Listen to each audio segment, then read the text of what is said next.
आज प्रधानमंत्री नरेंद्र मोदी ने भारतीय राजनीति में एक और बड़ा कीर्तिमान स्थापित कर दिया है। वो सबसे लंबे समय तक लगातार देश की सेवा करने वाले निर्वाचित प्रधानमंत्री बन गए हैं। पीएम मोदी ने भारत के पहले प्रधानमंत्री पंडित जवाहरलाल नेहरू का रिकॉर्ड तोड़ दिया।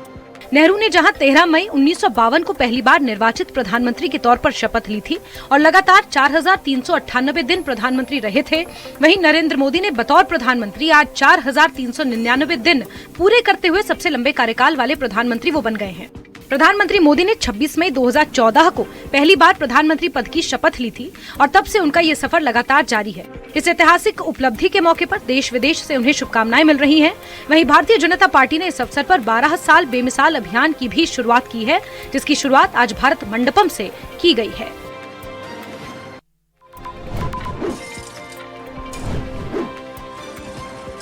बारह साल और 12 बड़े बदलाव, जिनकी गूंज सिर्फ भारत में ही नहीं बल्कि दुनिया भर में सुनाई देती है। पीएम नरेंद्र मोदी के नेतृत्व में पिछले एक दशक में भारत ने कई ऐतिहासिक फैसले और परिवर्तन देखे हैं, जिन्होंने देश की राजनीति, अर्थव्यवस्था और समाज को नई दिशा दी है। जनधन आधार डीबीटी मॉडल ने सरकारी योजनाओं को सीधे लाभार्थियों तक पहुंचाने की व्यवस्था बदल दी। यूपीआई और डिजिटल इंडिया ने देश को कैशलेस इकोनॉमी की ओर तेजी से आगे बढ़ाया, तो वहीं जीएसटी लागू कर एक देश एक टैक्स का बड़ा आर्थिक सुधार किया गया। राष्ट्रीय राजमार्ग, एक्सप्रेसवे और इंफ्रास्ट्रक्चर का बड़े पैमाने पर विस्तार हुआ। वंदे भारत ट्रेनों के साथ भारतीय रेलवे के आधुनिकीकरण को नई रफ्तार मिली। उज्ज्वला योजना, जल जीवन मिशन और स्वच्छ भारत अभियान ने आम जनजीवन को सीधे प्रभावित किया। जम्मू कश्मीर से अनुच्छेद 370 हटाना एक ऐतिहासिक राजनीतिक फैसला माना गया। राम मंदिर निर्माण और नया संसद भवन भारत की सांस्कृतिक और लोकतांत्रिक पहचान से जुड़े बड़े पड़ाव बने।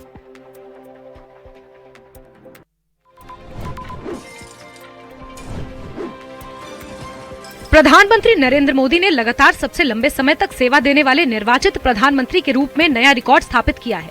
इसी दावे के साथ उन्होंने भारत के पहले प्रधानमंत्री पंडित जवाहरलाल नेहरू के कार्यकाल संबंधी एक ऐतिहासिक आंकड़े का रिकॉर्ड बनाया। इसी मौके पर देश भर में अलग अलग जगहों पर प्रतिक्रिया और आयोजन देखने को मिल रहे हैं।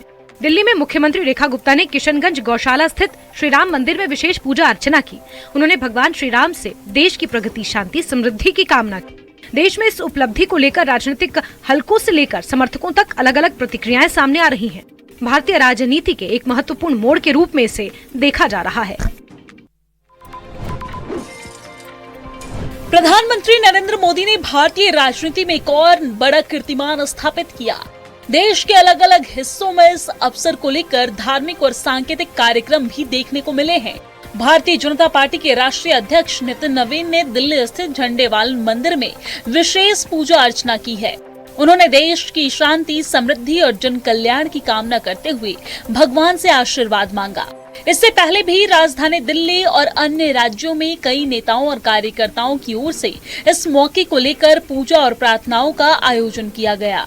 पूरा घटनाक्रम राजनीति और संस्कृति दोनों ही स्तरों पर चर्चा का विषय बना हुआ है और इस तरह ये दिन भारतीय राजनीति में एक अहम और प्रतीकात्मक अध्याय के रूप में दर्ज हो रहा है।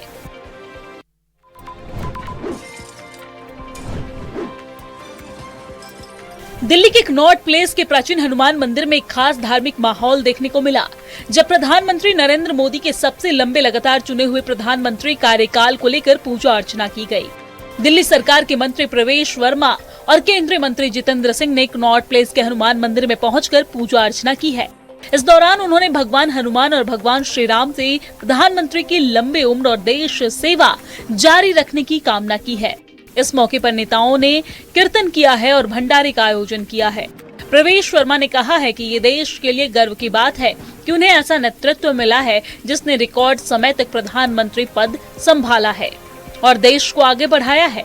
तो वही जितेंद्र सिंह ने कहा है कि पिछले वर्षों में भारत की वैश्विक पहचान और सम्मान में उल्लेखनीय वृद्धि हुई है और देश आज अंतर्राष्ट्रीय मंच पर एक मजबूत भूमिका निभा रहा है।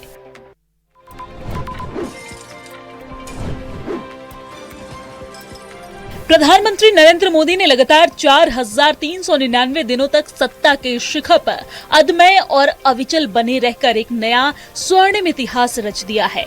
भारत के प्रथम प्रधानमंत्री जवाहरलाल नेहरू के दशकों पुराने दीर्घकालिक कार्यकाल के चक्रव्यूह को भेदकर पीएम मोदी अब देश के सबसे लंबे समय तक लगातार सेवा करने वाले निर्वाचित राष्ट्रीय नायक बन चुके हैं। इस उपलब्धि से दिल्ली में हलचल तेज हो गई है। दिल्ली में केंद्रीय स्वास्थ्य मंत्री जेपी नड्डा ने दिल्ली के बिरला मंदिर में पूजा अर्चना की है और प्रधानमंत्री के दीर्घायु और स्वस्थ जीवन की कामना की है। नड्डा ने दावा किया है कि प्रधानमंत्री ने भारत के पहले प्रधानमंत्री जवाहरलाल नेहरू का रिकॉर्ड भी पीछे छोड़ दिया है और ये कार्यकाल लगातार देश सेवा का उदाहरण है।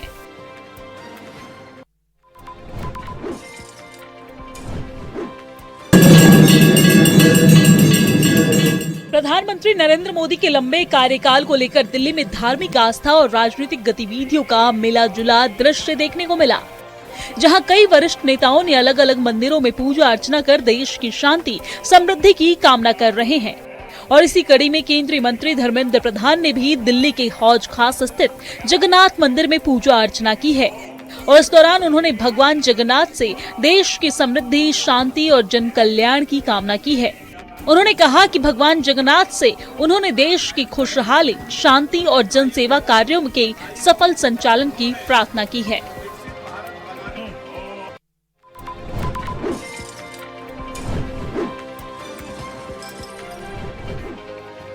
प्रधानमंत्री नरेंद्र मोदी की ऐतिहासिक उपलब्धि पर आज कई बड़े कार्यक्रमों का आयोजन किया जा रहा है। प्रधानमंत्री नरेंद्र मोदी की इस ऐतिहासिक उपलब्धि को लेकर देश भर में आज कई धार्मिक आयोजन देखने को मिल रहे हैं और इसी कड़ी में जम्मू कश्मीर में भी आस्था का विशेष दृश्य सामने आया है।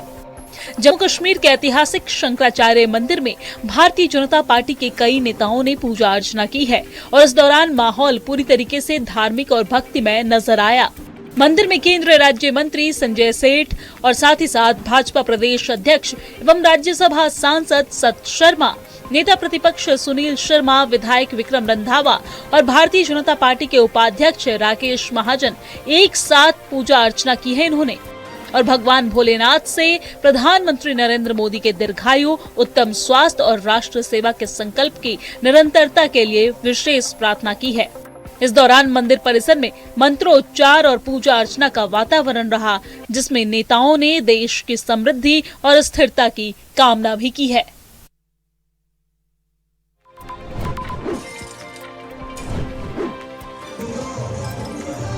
हिमाचल प्रदेश के शिमला समर फेस्टिवल के दूसरे दिन रंग, संस्कृति और सामाजिक जागरूकता का अनूठा संगम देखा। नट्टी लोक नृत्य प्रस्तुत कर न केवल दर्शकों का दिल जीत लिया, बल्कि नशे के खिलाफ एक सशक्त संदेश भी दिया।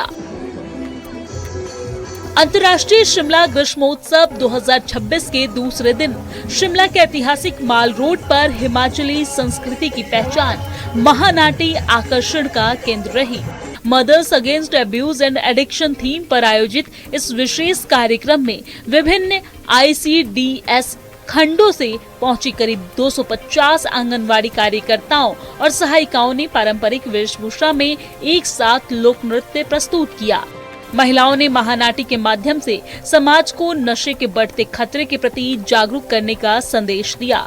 लोक संस्कृति की रंगीन छटा के बीच महिलाओं और बच्चों की सुरक्षा, उनके अधिकारों और सशक्तिकरण का संदेश भी प्रमुखता से उभर कर सामने आया। पारंपरिक संगीत और लोक नृत्य का आनंद लेने के लिए बड़ी संख्या में लोग माल रोड पर जुटे और कलाकारों का उत्साहवर्धन किया।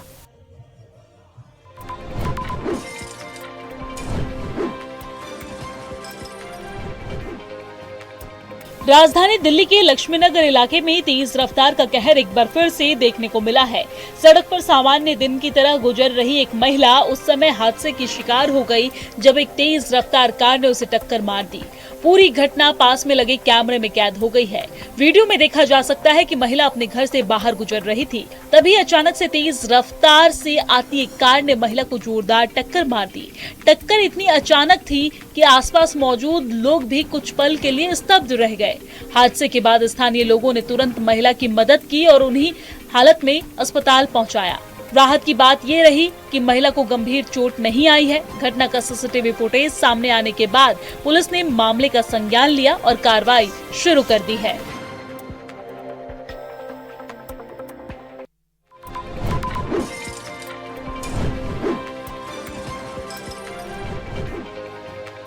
गाजियाबाद के साहिबाबाद औद्योगिक क्षेत्र में बुधवार सुबह एक फर्नीचर फैक्ट्री में भीषण आग लगने से हड़कंप मच गया।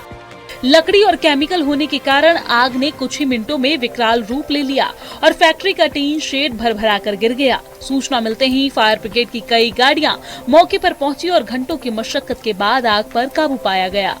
राहत की बात ये रही कि हादसे में किसी तरह की जानहानि नहीं हुई। सूचना पर साहिबाबाद, वैशाली और कोतवाली फायर स्टेशन से 6 से अधिक दमकल गाड़ियां मौके पर पहुंची है। आग की तीव्रता इतनी अधिक थी कि फैक्ट्री का टीन शेड भी भर-भरा कर गिर गया। दमकल कर्मियों ने आसपास की फैक्ट्रियों को सुरक्षित करते हुए पानी और फोम की बौछार कर आग बुझाने का प्रयास किया। करीब 3 घंटे की कड़ी मशक्कत के बाद आग पर पूरी तरीके से नियंत्रण पा लिया गया है। शुरुआती जांच में आग लगने के कारण शॉर्ट सर्किट माना जा रहा है।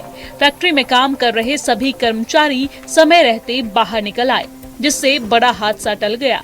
हालांकि आग से लाखों रुपए के सामान के जलकर राख होने की आशंका है। पुलिस और फायर विभाग नुकसान का आंकलन कर रहे हैं।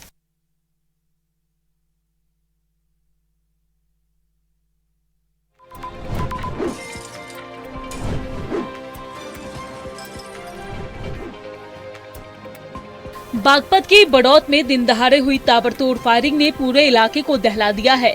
तहसील के पास दिल्ली सहारनपुर हाईवे पर टेंट व्यापारी सोहनलाल और उनके बेटे विकास की गोली मारकर हत्या कर दी गई। बड़ौत कोतवाली क्षेत्र में तहसील के पास स्थित टेंट हाउस पर बैठे व्यापारी सोहनलाल और उनके बेटे विकास पर बदमाशों ने अचानक से हमला बोल दिया। प्रत्यक्षदर्शियों के मुताबिक हमलावर 2 बाइक पर सवार होकर पहुंचे और आते ही अंधाधुंध फायरिंग शुरू कर दी, जिससे इलाके में अफरा तफरी मच गई और फायरिंग में पिता बेटे गंभीर रूप से घायल हो गए। दोनों को अस्पताल पहुंचाया गया, लेकिन इलाज के दौरान उनकी मौत हो गई। वहीं पुलिस की शुरुआती जांच में सामने आया है कि दोनों पक्षों के बीच कई वर्षों से रंजिश आ रही थी।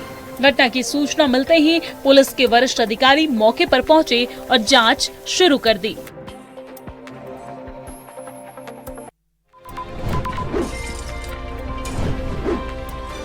ग्रेटर नोएडा में बीच सड़क पर 2 पक्षों के बीच हुई मारपीट का वीडियो अब सोशल मीडिया पर तेजी से वायरल हो रहा है। वायरल वीडियो में महिलाएं और पुरुष एक दूसरे पर लाठी डंडों और ईंट पत्थरों से हमला करते हुए दिखाई दे रहे हैं। जानकारी के मुताबिक मंगलवार शाम सिटी पार्क के पास 2 पक्षों के बीच किसी बात को लेकर विवाद हो गया। देखते ही देखते कहासुनी ने हिंसक रूप ले लिया और दोनों पक्षों के लोग सड़क पर ही भिड़ गए। वायरल वीडियो में साफ दिखाई दे रहा है कि दोनों पक्षों के लोग लाठी डंडों और ईंट पत्थरों के साथ एक दूसरे पर हमला कर रहे हैं। मारपीट के दौरान महिलाएं भी झगड़े में शामिल हो गई और काफी देर तक हंगामा चलता रहा। वहीं पुलिस की शुरुआती जांच में सामने आया है कि कबाड़ के कारोबार से जुड़े कुछ लोगों के बीच विवाद हुआ था, जो बाद में मारपीट में बदल गया। फिलहाल पुलिस वायरल वीडियो के आधार पर संबंधित लोगों की पहचान करने और पूरे घटनाक्रम की जांच में जुटी हुई है।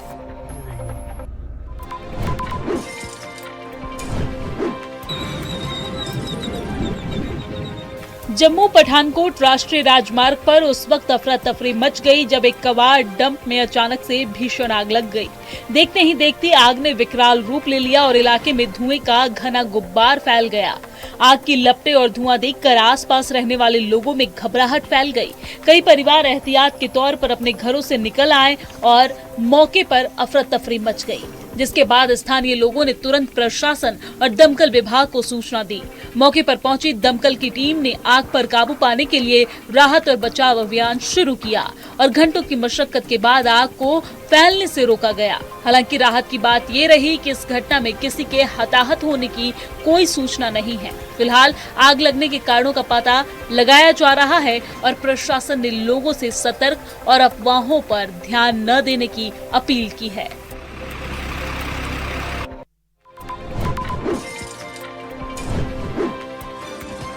दक्षिण पूर्वी दिल्ली में देर रात पुलिस और एक कुख्यात बदमाशों के बीच मुठभेड़ हो गई। मुठभेड़ के बाद आरोपी को गिरफ्तार कर लिया गया। जानकारी के अनुसार दक्षिण पूर्वी दिल्ली की एंटी ऑटो थेफ्ट स्क्वाड यानी कि AATS को सूचना मिली थी कि घोषित बदमाश सोनू और सानू मूलचंद मेट्रो स्टेशन इलाके में आने वाला है। सूचना के आधार पर पुलिस टीम ने लेडी श्रीराम कॉलेज के पीछे वाले इलाके में जाल बिछाया और आरोपी की घेराबंदी की। पुलिस के मुताबिक जैसे ही टीम ने आरोपी को रुकने और आत्मसमर्पण करने के लिए कहा, उसने पुलिस पर फायरिंग शुरू कर दी और मौके से भागने की कोशिश की। इसके बाद पुलिस ने भी जवाबी कार्रवाई की और मुठभेड़ के दौरान आरोपी के पैर में गोली लगी है, जिसके बाद उसे दबोच लिया गया और घायल आरोपी को तुरंत अस्पताल ले जाया गया, जहां पर उसका इलाज जारी है।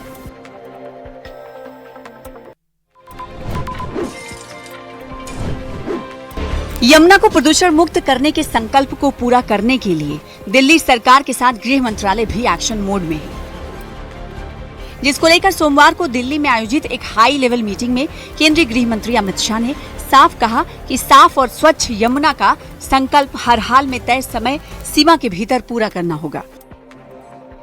अमित शाह ने कड़े लहजे में कहा कि अब दिल्ली, हरियाणा और उत्तर प्रदेश की सरकारें और संबंधित मंत्रालय टुकड़ों टुकड़ों में नहीं बल्कि टीम भावना के साथ एकीकृत कार्य योजना के तहत काम करें।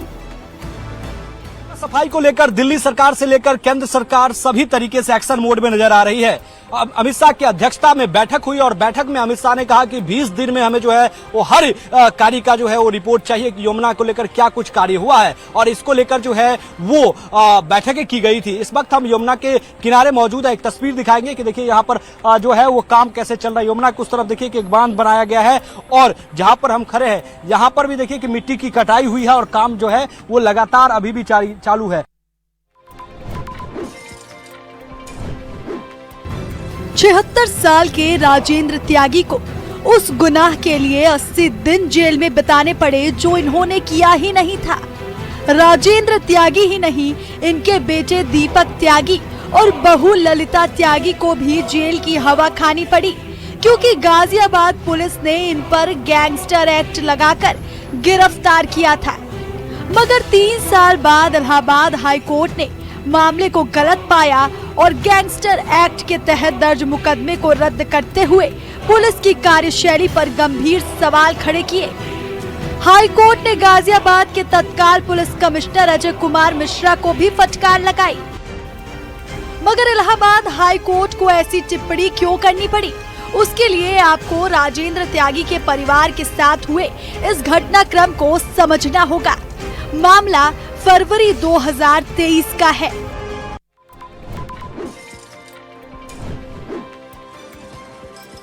6 जून की सुबह करीब 4:30 बजे बेंगलुरु से दिल्ली पहुंचे 19 साल के कृष्ण कुमार हजरत निजामुद्दीन रेलवे स्टेशन से रैपिडो बाइक लेकर भजनपुरा जा रहे थे।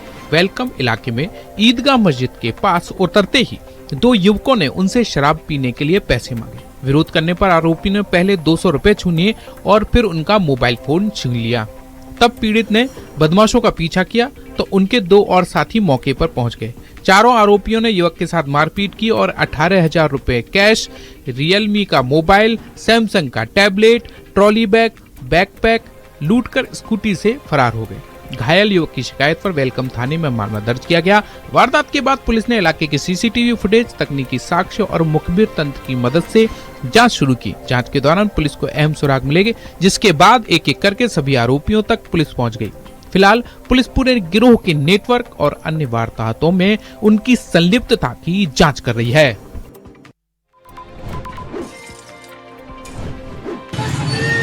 पीओके के रावलकोट में लोगों का गुस्सा अब खुलकर सड़कों पर दिखाई देने लगा है।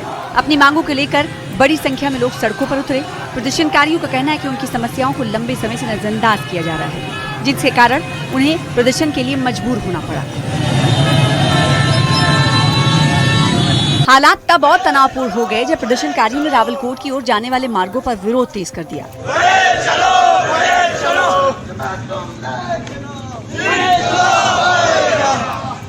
मौके पर पहुंची पुलिस ने प्रदर्शनकारियों पर फायरिंग कर दी। स्थानीय लोगों का कहना है कि वो सिर्फ अपनी आवाज सरकार तक पहुंचाना चाहते हैं। उनका आरोप है कि रोजमर्रा की समस्याओं और बुनियादी सुविधाओं को लेकर कई बार शिकायतें की गईं, लेकिन सुनवाई नहीं हुई।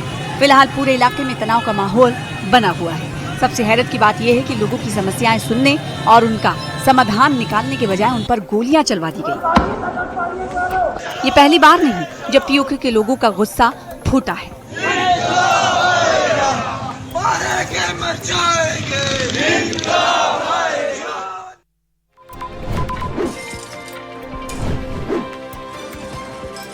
कश्मीर और लद्दाख के लोगों के लिए एक बड़ी खुशखबरी है।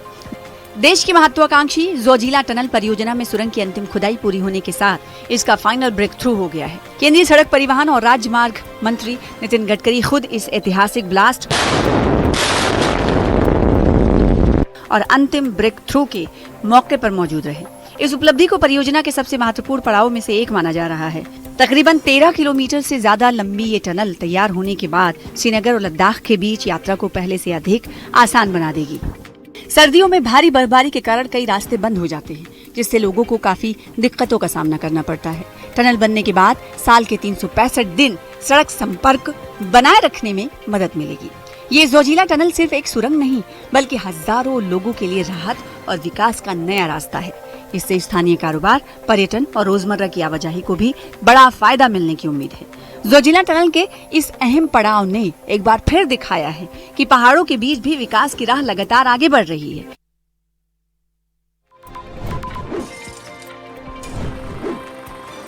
दिल्ली में अवैध निर्माण और अतिक्रमण के खिलाफ कार्रवाई लगातार जारी है। राजधानी के कई इलाकों में प्रशासन ने डेमोलिशन ड्राइव चलाकर नियमों के उल्लंघन पर सख्त कार्रवाई की। अधिकारियों का कहना है कि इस शहर को व्यवस्थित और सुरक्षित बनाने के लिए ये अभियान आगे भी जारी रहेगा। कार्रवाई के दौरान प्रशासनिक टीम और पुलिस बल मौके पर मौजूद रहे ताकि किसी तरह की अव्यवस्था न फैले। कई जगहों पर लोगों ने अपनी परेशानियां भी सामने रखी, जबकि अधिकारियों ने स्पष्ट किया कि कार्रवाई तय नियमों और प्रक्रिया के तहत की जा रही है। इस अभियान का उद्देश्य सिर्फ अवैध निर्माण हटाना ही नहीं, बल्कि सार्वजनिक जगहों को अतिक्रमण से मुक्त कराना भी है। प्रशासन का कहना है कि कानून सभी के लिए समान है और नियमों का पालन सुनिश्चित करना जरूरी है। फिलहाल दिल्ली सरकार का ये अभियान जारी है और आने वाले दिनों में भी ऐसे निर्माणों के खिलाफ कार्रवाई देखने को मिल सकती है।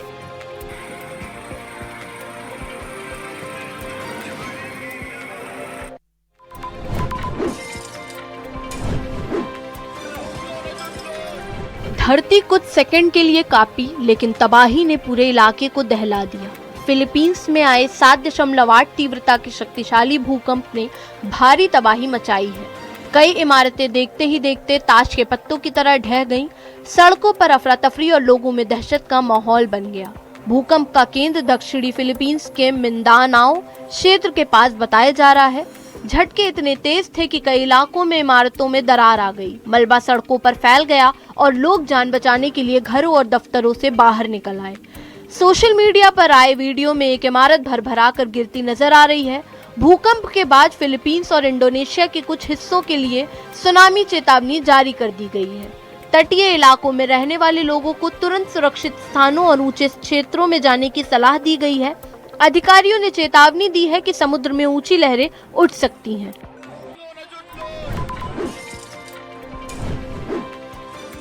राजाओं महाराजाओं के दौर की शाही बुनावट अब बॉलीवुड की चमक के साथ दुनिया के फैशन मंच पर अपना परचम लहरा रही है और इसकी वजह बनी है अभिनेत्री जाह्नवी कपूर, जिसके एक पारंपरिक अंदाज ने राजस्थान की सदियों पुरानी कोटा डोरिया कला को फिर राष्ट्रीय चर्चा के केंद्र में ला खड़ा किया है। तिरुमला वेंकटेश्वर मंदिर में दर्शन के दौरान जाह्नवी जिस रियल जरी कोटा डोरिया साड़ी में नजर आई, वो सिर्फ एक साड़ी नहीं बल्कि हरौती की मिट्टी, कड़घों की खनक और पीढ़ियों से चली आ रही शिल्प कौशल की जीवंत कहानी थी। सोन चिरैया की यह खास बुनावट पारंपरिक पिटलूम पर महीनों की मेहनत से तैयार होती है, जहां हर धागे में कारीगरों की विरासत सांस लेती नजर आती है। शुद्ध रेशम, महीन सूती धागे और असली सोने चांदी की जरी, यही वो संगम है जिसने कोटा डोरिया को शाही पहचान दी। एक दौर था जब यह कला सिर्फ राजमहलों और महारानियों की पसंद मानी जाती थी,